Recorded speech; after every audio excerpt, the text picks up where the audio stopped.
चलिए स्टार्ट करते हैं हम लोग। कल तक हम लोगों ने पढ़ा था कि आपकी वेव जो होती है वो तीनों डायरेक्शन में कैसे कैसे मूव करती है। ठीक है, आज हम पढ़ेंगे उसका experimental evidence.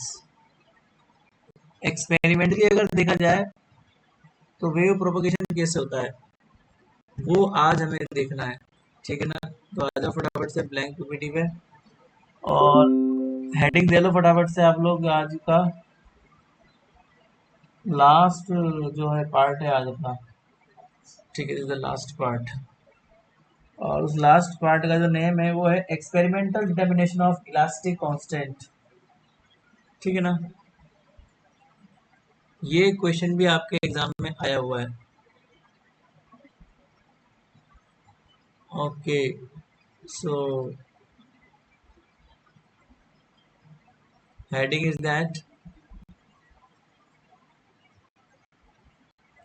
Experimental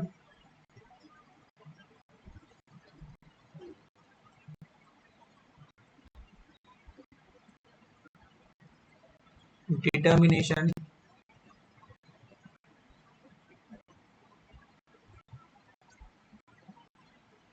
of elastic constant। Elastic constant जो हम लोगों ने पढ़ा था ना, C1 C2 C11 C12 C44, ये इलास्टिक कांस्टेंट होते हैं। अब इनको एक्सपेरिमेंटली कैसे निकालते हैं, 2017 में आया था एक क्वेश्चन। तो एक्सपेरिमेंटली कैसे निकालते हैं इसको वो देखते हैं आज हम लोग। तो बड़ा सिंपल सा एक्सपेरिमेंट है इसका भी। देखो, ये बात हम लोग डिस्कस कर चुके हैं पहले कि इलास्टिक कांस्टेंट जो होते हैं ना, उनमें होता ये है कि the elastic constant the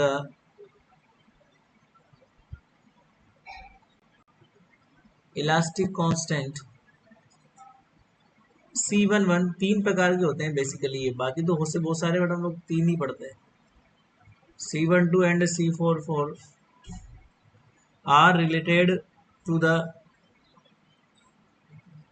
are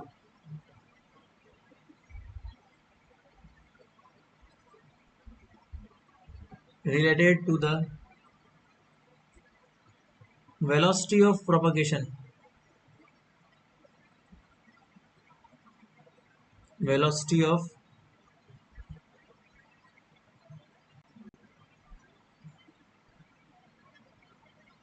propagation of propagation in। अब जो सबसे इजी तो है 110। मैं 110 ही क्यों चूज कर रहा हूँ, क्योंकि ये सबसे इजी प्रोपोगेशन होता है और इस प्रोपोगेशन में तीनों इलास्टिक कांस्टेंट आ जाते हैं। वरना 100 लोगे तो उसमें सारे इलास्टिक कांस्टेंट नहीं आते हैं। 111 लोगे तो उसमें कॉम्प्लिकेशंस बढ़ जाती है। इसलिए मैंने क्या लिया, 110 लिया। Direction the wave velocity. अब इस डायरेक्शन में क्या होता है, the wave velocity, the wave velocity for longitudinal wave, for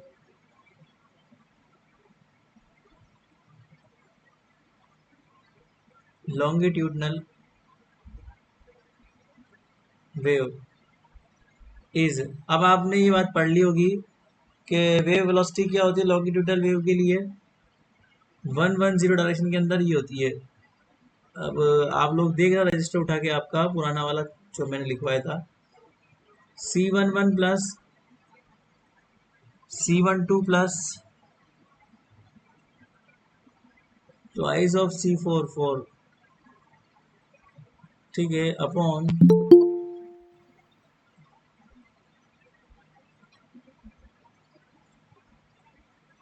twice of C44 upon 2 row.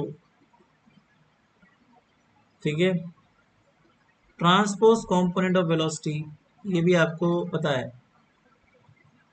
Transverse component of velocity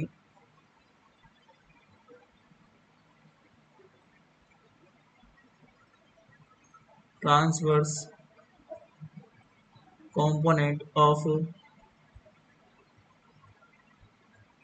velocity, ये भी हम निकाल चुके हैं। क्या होता है वो, V T is equal to under C11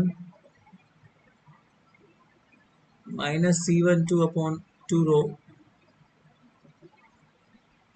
and दो होते हैं ट्रांसपोज कंपोनेंट, है ना, एक होता है लॉन्गिट्यूडनल वाला। तो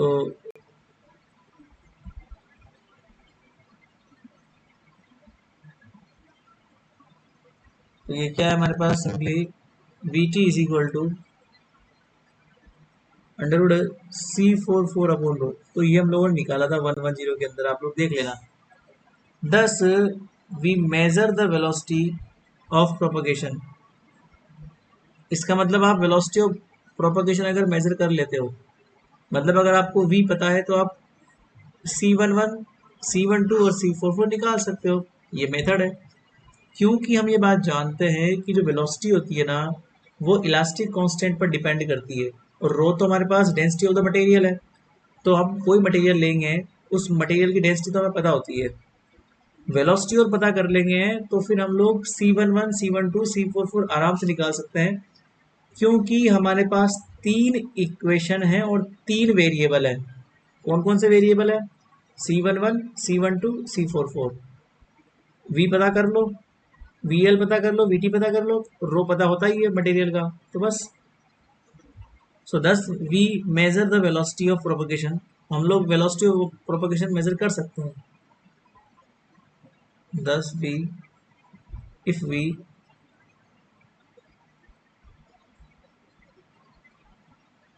measure the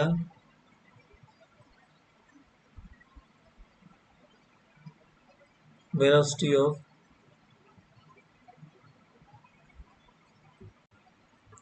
propagation, मान लो अगर आपने मेजरमेंट कर लिया वेलोसिटी ऑफ प्रोपगेशन का, then we can determine the then we can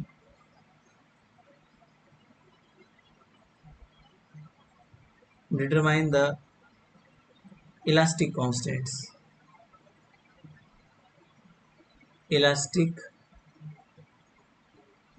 constants। तो आप क्या निकाल सकते हो, इलास्टिक कांस्टेंट निकाल सकते हो। The method for determining the sound velocity, अब आपका तरीका ये है कि आपको वेलोसिटी मेजरमेंट लेना है, ठीक है ना। तो कैसे करेंगे वेलोसिटी का मेजरमेंट, तो वो समझते हैं हम लोग कि वेलोसिटी को मेजरमेंट कैसे करते हैं। The method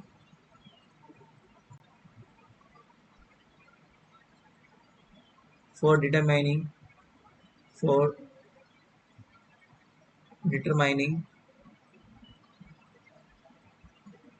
the sound velocity, determining the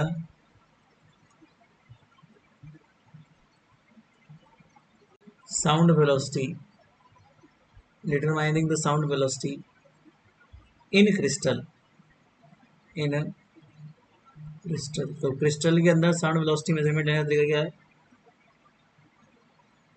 and hence the value of elastic constant, and hence the value of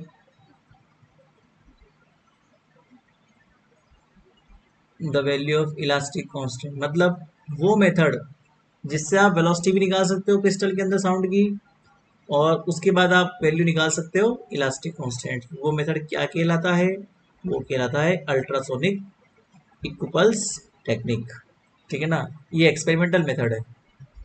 hence the value of elastic constants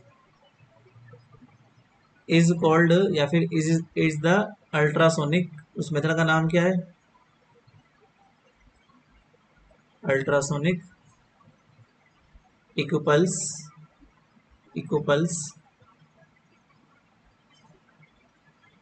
technique.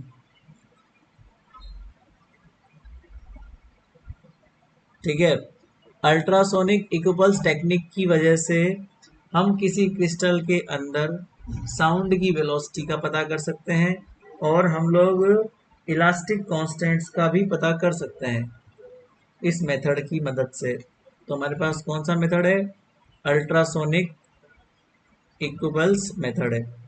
अब इस मेथड में होता क्या है वो समझते हैं हम लोग। नीचे आ जाओ, इसकी वर्किंग कैसे होती है वो समझो आप लोग।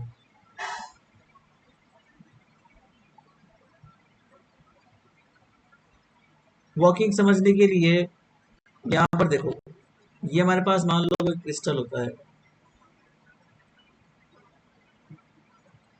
सपोज क्वार्ट्ज का क्रिस्टल मान लेते हैं हम लोग, इसको क्वार्ट्ज का क्रिस्टल मान लेते हैं, ठीक है ना।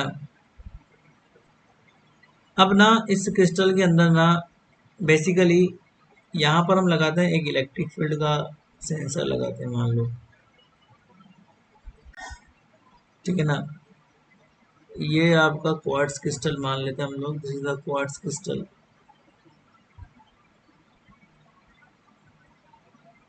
ठीक है। यहाँ लगा दो एक वायर, ये वायर जो है इलेक्ट्रिक फील्ड जनरेट करने में काम में आएगा।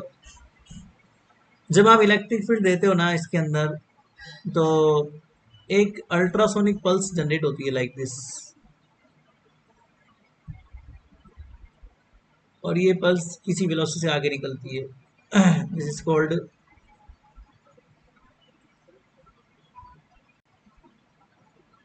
Ultrasonic pulse. और ये कोई स्पेसिमेन क्रिस्टल है, क्वार्ट्ज के अलावा कोई भी क्रिस्टल मान लो जिसमें वेव प्रोपगेट हो रही है, मान लो कुछ भी मान लो, सोडियम का मान लो, आयरन का मान लो, कोई भी क्रिस्टल है ये स्पेसिमेन क्रिस्टल, ठीक है। अब ये जो आपका स्पेसिमेन है ना, यहाँ से लेके यहाँ तक की डिस्टेंस कितनी है? डी है। तो आपकी वेव प्रोपगेट हो रही है एक सिरे से, और यहाँ पे टकरा के वापस से वो लौट रही है अपने हिस्से पे, ठीक है ना। अब यहाँ पर हमारे पास क्या लगा होता है, जब वो लौट के आती है ना, तो यहाँ पर उसको मेजरमेंट लेने के लिए लगा होता है एक रिसीवर जो उसको रिसीव करता है। तो यहाँ पर हमारे पास मान लो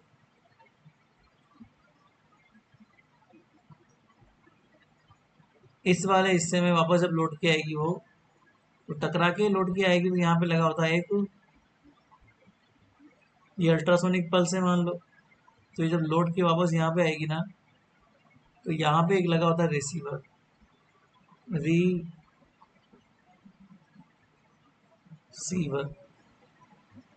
है ना, ये रिसीवर, और साथ में लगा होता है ट्रांसमिटिंग क्रिस्टल।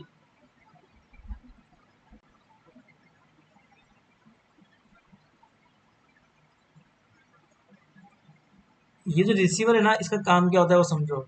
रिसीवर का काम ये होता है ये देखना होता है कि यहाँ से वेव कितने टाइम पे निकली। मान लो 5:05 में वो वेव निकली, तो वापस लौट के कब आई? मान लो 5:05 में आपकी वेव यहाँ से निकली है, और 5:07 में आपकी वेव वापस आ चुकी है रिसीवर के पास।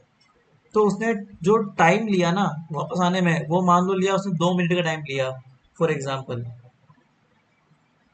और आपको ये तो पता है ये डी डिस्टेंस कितनी है, आपने क्रिस्टल कितना लंबा लिया है, तो आपको ये पता है कि डिस्टेंस कितनी है। तो डी डिस्टेंस है क्रिस्टल की, तो वेव यहाँ से चली, यहाँ तक आई, डी डी डिस्टेंस क्रॉस करके, फिर यहाँ से चली यहाँ तक आई डी डिस्टेंस क्रॉस करके, तो टोटल चली वो 2D डिस्टेंस। और उसने कितना वक्त लिया? 2 मिनट का वक्त लिया वापस लौटने में। तो आप निकाल सकते हो वेलोसिटी बराबर क्या होता है? Distance upon time. बस ये ले लो, और आपको वेलोसिटी निकल जाएगी, वेलोसिटी निकल जाएगी तो बस आ जाएगा काम आपका, बस खत्म काम। तो यहाँ पर मेथड लिख लो, क्या लिखा हुआ है ये, a quartz crystal, a quartz crystal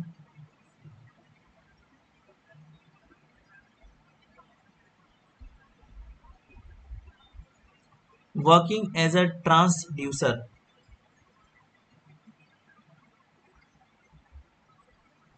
working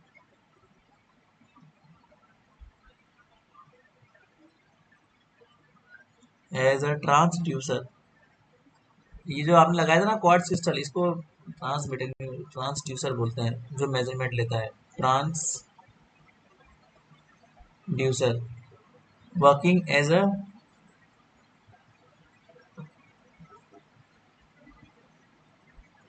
transducer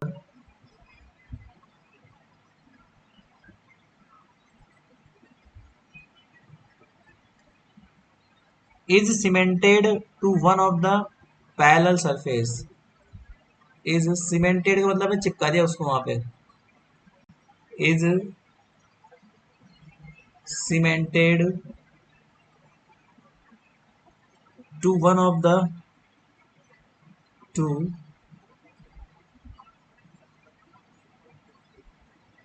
one of the parallel surface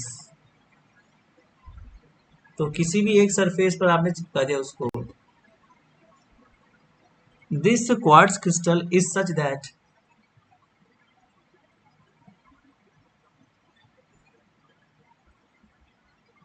this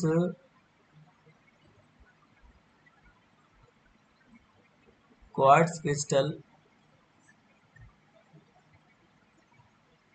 is such that either a longitudinal or transverse wave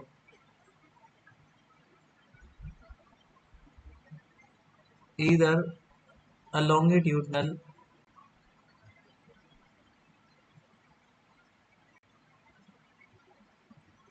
or transverse wave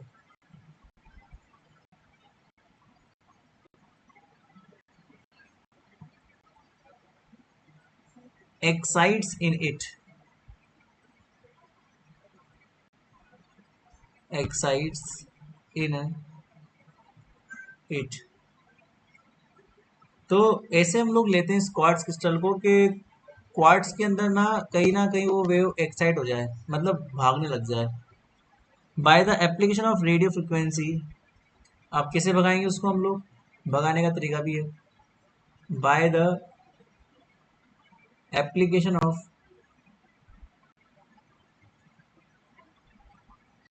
radio frequency ये स्पेलिंग गलत ये आ रहा है यहाँ पे radio frequency by the application of radio frequency elastic electric field across its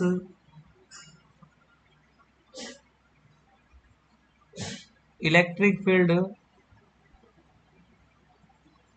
across its opposite surface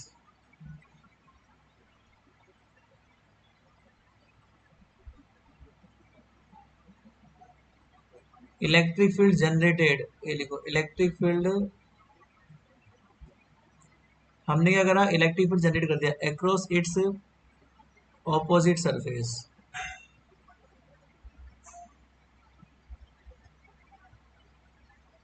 ये हमने कर दिया a proper pulse of short duration फिर इससे क्या हुआ a proper pulse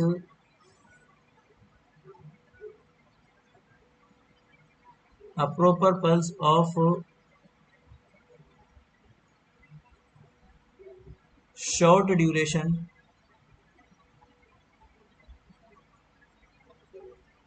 a proper pulse of short duration is is generated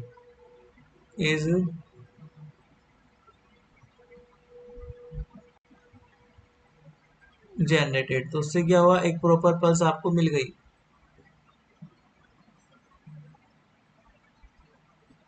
that pulse is transmitted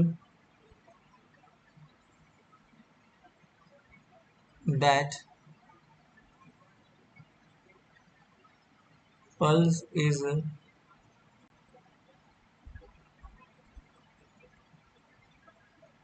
transmitted to the crystal on a perpendicular direction to the crystal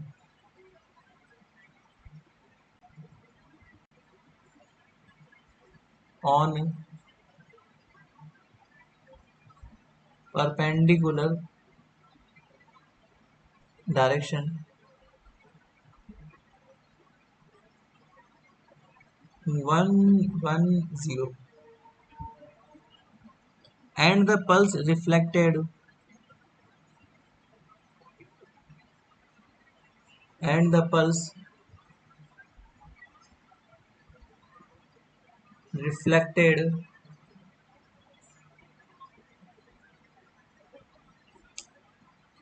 from the opposite surface, reflected from the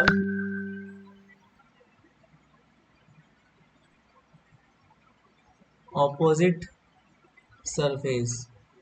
तो आपकी pulse जाएगी और टकरा के वापस आएगी of the crystal, of the crystal, and it is received by the transmitting crystal, and it is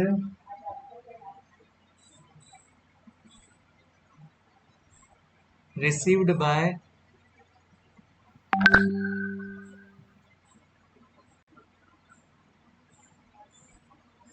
transmitting crystal।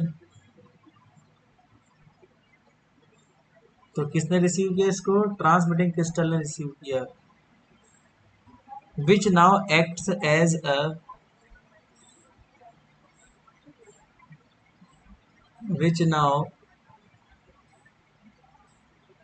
acts as a receiver, which now acts as a receiver। The time between this process, the time between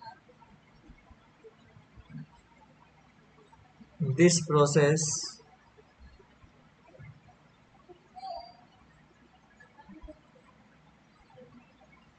measured with the help of CRO। आप लोगों ने देखा होगा, आपकी lab में रखा होगा CRO। measured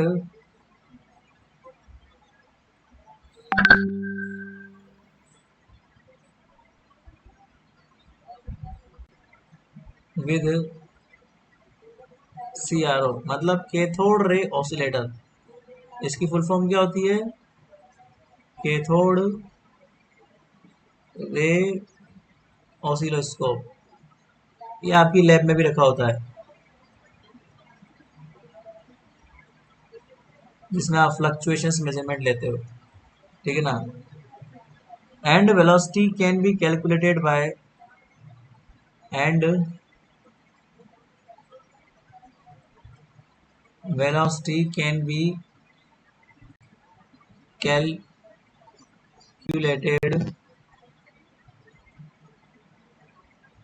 by, देखो भैया सिंपल सी बात है, कैलकुलेशन करने का तरीका बहुत सिंपल सा है इसका, ठीक है।